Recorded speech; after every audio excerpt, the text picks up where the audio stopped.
Scholastic Frontier Analysis merupakan metode yang digunakan dalam mengestimasi batas produksi dan untuk mengukur tingkat efisiensi produk.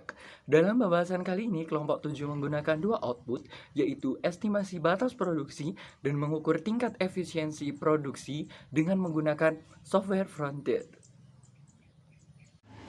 Langkah-langkah dalam menganalisis menggunakan aplikasi Frontier. Yang pertama adalah memasukkan data sekunder yang telah diperoleh pada Excel yang terdiri dari nama responden, jumlah data, jumlah produksi, dan input lain yang digunakan secara urut.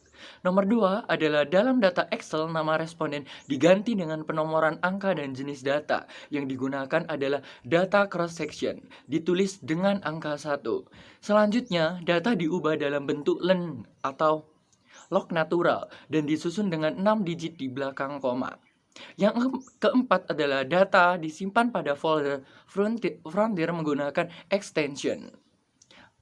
Yang kelima adalah data yang telah tersimpan diubah dalam penamaan .dta contohnya.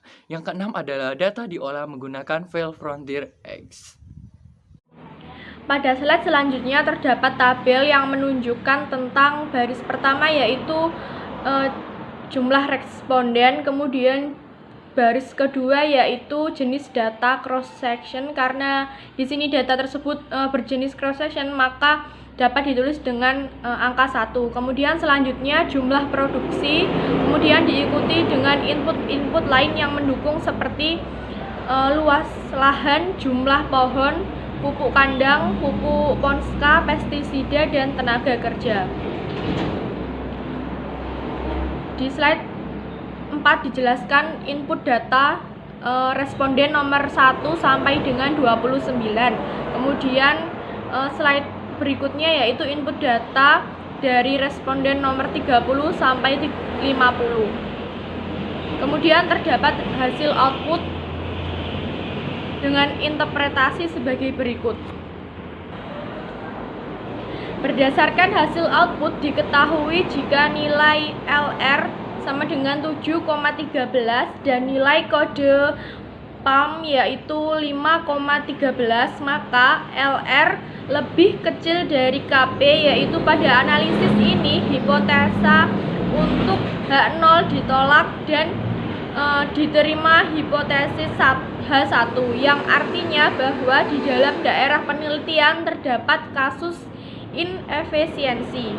Berdasarkan hasil output diketahui juga bahwa nilai T hitung gamma sebesar 5, sedangkan nilai T tabel dengan derajat kesalahan 1% yaitu 1,68.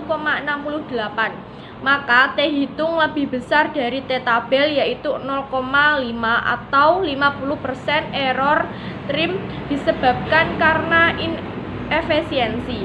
Error trim merupakan ketidakmampuan petani untuk menghasilkan produktivitas tertinggi sebesar 50% yang disebabkan adanya inefisiensi teknis, sedangkan 50% lagi disebabkan karena adanya risiko.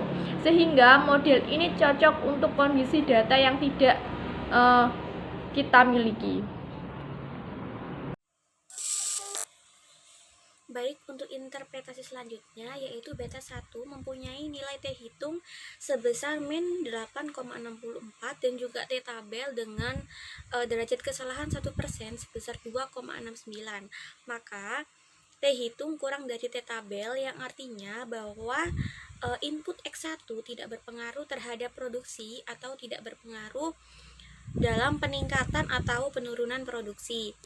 Kemudian beta 2 mempunyai nilai T hitung sebesar 3,68 dan juga T tabel dengan derajat kesalahan 1% sama dengan 2,69. Maka T hitung lebih besar dari T tabel yang artinya bahwa input X2 berpengaruh terhadap produksi.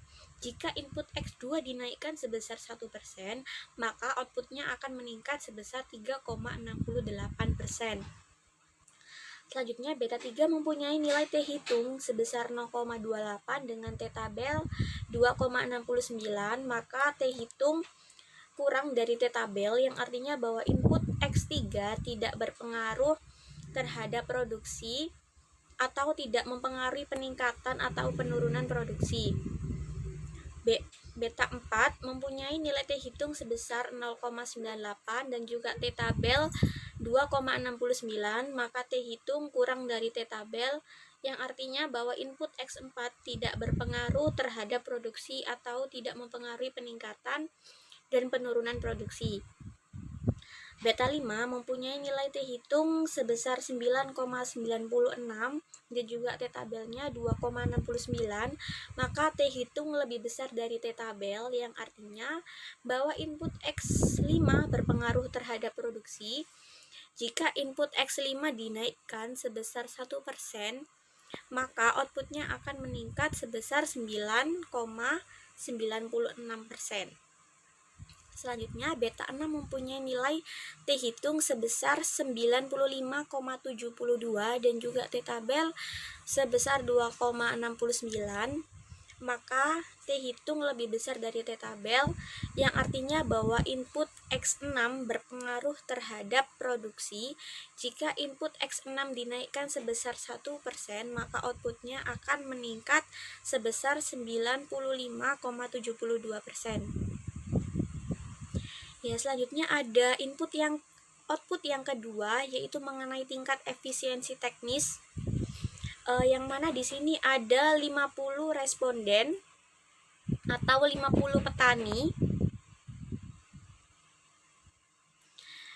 Interpretasinya, berdasarkan hasil output diketahui nilai min efisiensi sebesar 0,978, maka rata-rata efisiensi yang dicapai oleh petani di daerah penelitian sebesar 0,972. Artinya, jika dilihat secara keseluruhan atau rata-rata, bahwa petani di lokasi produksi itu sudah berproduksi secara efisien. Nah, di sini sebelumnya telah diketahui bahwa nilai technical efficiency estimate lebih dari 0,8, maka petani itu mengalami efisiensi secara teknis. Nah, berdasarkan hasil output secara keseluruhan dari 50 data responden petani belimbing, berdasarkan hasil diketahui bahwa petani 1 sampai dengan petani 5 memiliki nilai technical efisiensi lebih dari 0,8, yang berarti dalam hal ini petani belimbing sudah melakukan kegiatan produksinya secara efisien. Sekian pemaparan dari kelompok kami, kurang lebihnya mohon maaf. Wassalamualaikum warahmatullahi wabarakatuh.